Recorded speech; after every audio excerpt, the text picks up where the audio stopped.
¿Crees que un médico puede negarse a tratar a un paciente no vacunado? Por otro lado, una nueva ola de inmigrantes ilegales en la ciudad fronteriza del sur de Texas parece crear una situación fuera de control. Por último, Israel tiene una tasa de vacunación total de más del 81% de su población, pero en estos momentos se enfrenta a una cuarta ola de la epidemia. ¿Qué pistas encontramos en medio de esta caótica situación? A ustedes que buscan la verdad, bienvenidos. Soy Laura Hernández y esto es Factor Sorpresa. Comenzamos.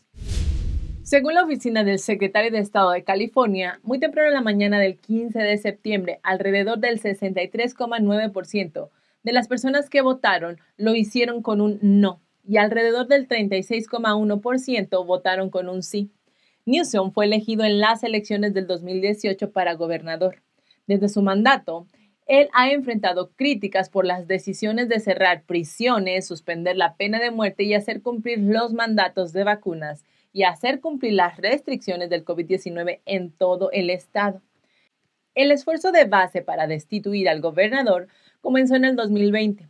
Los organizadores de la destitución recolectaron más de 1.495.709 firmas para el 23 de junio, la cantidad requerida para celebrar una elección especial de destitución. Justo en el auge del brote de noviembre pasado, Newsom le dijo a los residentes del estado que se quedaran en casa y evitaran las fiestas navideñas, pero al mismo tiempo asistió a una fiesta en el famoso restaurante French Laundry en Napa sin usar una mascarilla y definitivamente fue muy criticado por esto. A pesar de los datos electorales que muestran a Newsom ganando por un amplio margen, también hubo algunas anomalías en este proceso electoral. En uno de los videos que circulan por la red, muestra cómo una pareja de votantes que llegó al sitio de votación al intentar votar se encontraron con que ya lo habían hecho. Obviamente no habían sido ellos. Fue entonces que pidieron hablar con el supervisor, el cual les dijo que podrían votar en una boleta provisional, la cual, una vez llegando con las personas indicadas, harían un chequeo de firmas y se decidiría si el voto era válido. También la encargada le dijo a la pareja que al menos el 70% de las personas que llegaron a votar ahí les había pasado esto mismo. Escucharon bien, al menos el 70% en esa casilla. Y bueno, sabemos que hubo mucho más personas en otros sitios que se quejaron de la misma situación. Según el libro Striking Out Newsom, California es la quinta economía más grande del mundo, pero tiene la tasa de pobreza más alta, los precios de vivienda más altos, las peores carreteras y puentes y la peor educación para los estudiantes de escasos recursos. Casi la mitad de las personas sin hogar de la nación se encuentran en California y hasta el 53% de los residentes quieren irse de ese estado. El censo de diciembre pasado mostró que California había perdido población por primera vez en sus más de 100 años de historia. Ahora pasemos a otra noticia. En Del Río, un pequeño pueblo de Texas, miles de inmigrantes ilegales, en su mayoría de Haití, se están congregando bajo un puente internacional mientras esperan entregarse a la patrulla fronteriza de los Estados Unidos. El miércoles, los números llegaban a más de 4,000, pero el jueves por la mañana ese número se había disparado alrededor de 8,000. Y aún hay más inmigrantes que se dirigen hacia Del Río a través de México. La patrulla fronteriza estaba abrumada y la situación está fuera de control.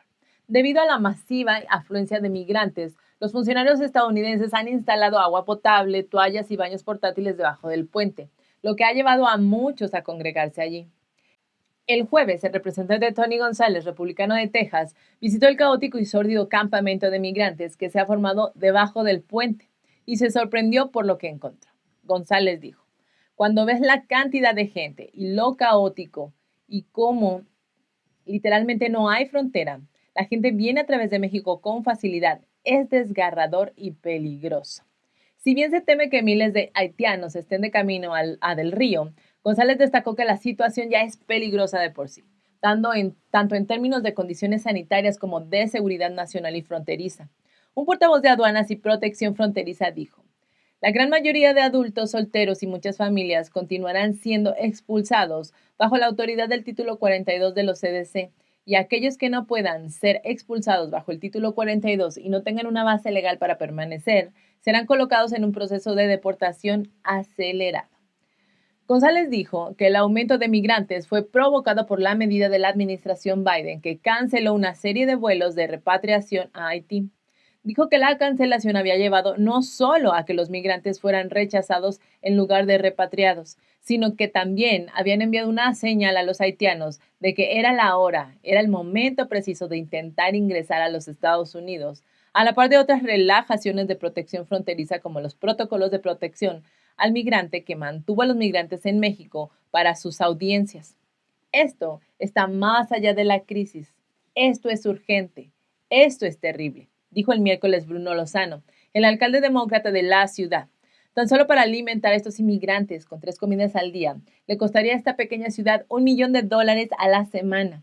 El alcalde señaló que en febrero le pidió a la administración Biden que tomara medidas para detener el aumento de la inmigración ilegal. Sin embargo, todavía está esperando el plan de acción.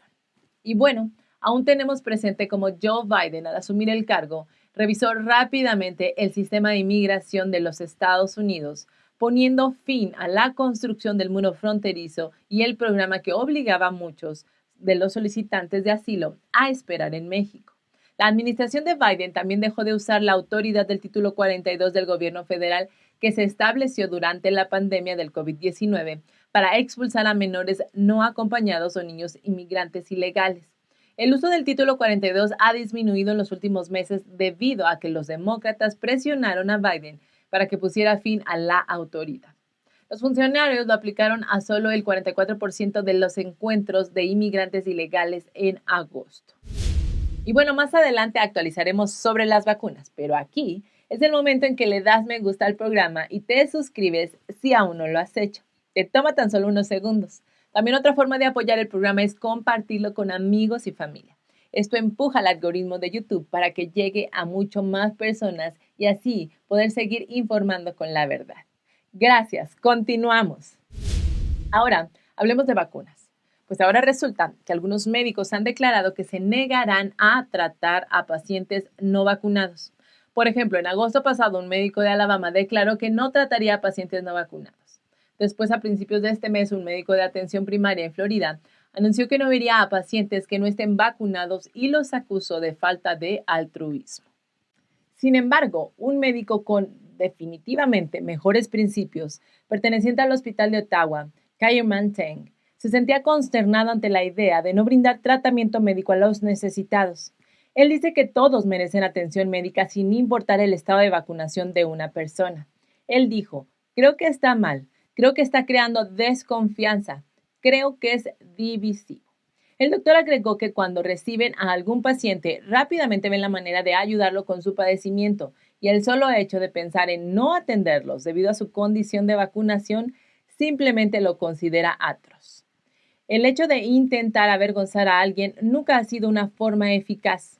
Necesitamos ser compasivos. Tenemos que escuchar cuáles son sus preocupaciones, dijo el doctor. También criticó a la comunidad médica por tener juicios de valor sobre las personas basados en sus decisiones de estilo de vida. Y bueno, recordemos que la semana pasada el presidente Joe Biden implementó un mandato de vacunación para 100 millones de estadounidenses, denigrando y culpando a los no vacunados. Sin embargo, vacunar o no es un derecho individual protegido constitucionalmente. Además, muchos estudios muestran que la efectividad y los efectos secundarios de las vacunas siguen siendo inciertos. La tasa de vacunación en Israel supera el 90%. Pero, ¿por qué se está produciendo una nueva ola de brotes entonces? Juzgue usted mismo. Así que hablemos de Israel y lo que está sucediendo con respecto a la epidemia, porque sé que esto les va a interesar. Más del 90% de los israelíes vacunados registró el mayor número per cápita de infecciones diarias por el coronavirus esta semana. El director general del Ministerio de Salud, Nachman Ash, anunció que cada día se notifican más de 10.700 nuevos casos del COVID-19. Según datos del sitio web del Ministerio de Salud, Israel ha administrado al menos 14.600.357 dosis de vacunas del COVID hasta ahora. Suponiendo que cada persona necesita 2 dosis, eso es suficiente para haber vacunado a aproximadamente el 80,6% de la población del país. Ash dijo que la cantidad de personas que aún no han recibido ninguna dosis de vacuna se ha reducido a menos de 1 millón. Israel tiene una población de 9,3 millones de personas. Actualmente, alrededor de 2,7 millones de israelíes han aceptado la tercera vacuna de refuerzo. Samuel Sarka, director del Centro Médico CIV, dijo que el 50% de los casos confirmados para el 13 de septiembre fueron niños y que el país se enfrenta a una quinta ola de virus del PSC. Es interesante que un país con tasas de vacunación tan alta esté experimentando una cuarta ola de brotes sin precedentes, no muy diferente a aquellos con tasas de vacunación bajas. Y bueno, hay un número creciente de países y regiones que han implementado o implementarán pasaportes de vacunas en un esfuerzo por contener el brote. Pero el hecho obvio de los brotes actuales en países de todo el mundo es que no existe una correlación entre el momento de los brotes y el nivel de las tasas de vacunación. Entonces, ¿qué sucede incluso si las tasas de vacunación alcanzan el 100%? ¿Seguiremos vacunando? Bueno, quizás podamos encontrar algunas respuestas en la historia. Se cree ampliamente que la pestilencia no distingue entre los infectados. Cuando ocurre una epidemia, la forma más fácil y eficaz es aislar a los no infectados de la fuente de infección. Sin embargo, siempre hay sucesos extraños. El historiador romano Evagrius, testigo ocular de la plaga de Justiniano, escribe: hubo personas que huyeron de la ciudad infectada y que de hecho estaban perfectamente sanas, pero que transmitieron la enfermedad a personas que no estaban enfermas. Otros incluso vivieron entre los infectados, teniendo contacto no solo con los infectados, sino también con los muertos, pero no estaban infectados en absoluto. También dijo que hay otros que abrazan activamente la muerte porque han perdido a todos sus hijos y seres queridos y se aferran a los enfermos para lograr una muerte rápida.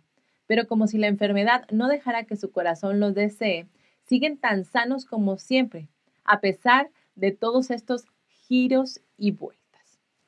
A partir de esta historia anterior, podemos encontrar algo de sentido común. Los seres humanos son vida y los virus también. Hay una opción de interacción entre los humanos. ¿Qué pasa con la interacción entre el humano y el virus? Y bueno, con esta pregunta llegamos al final de la emisión de hoy. Gracias por llegar hasta aquí con nosotros. Siempre es un gusto traer información veraz para todos ustedes. Los invito a unirse a nuestra sala de chat en Telegram y a seguirnos por YouMaker. Les dejaremos los links en la descripción a la par del link de donaciones. Que tengas una excelente noche. Sigamos en búsqueda de la verdad. Hasta la próxima.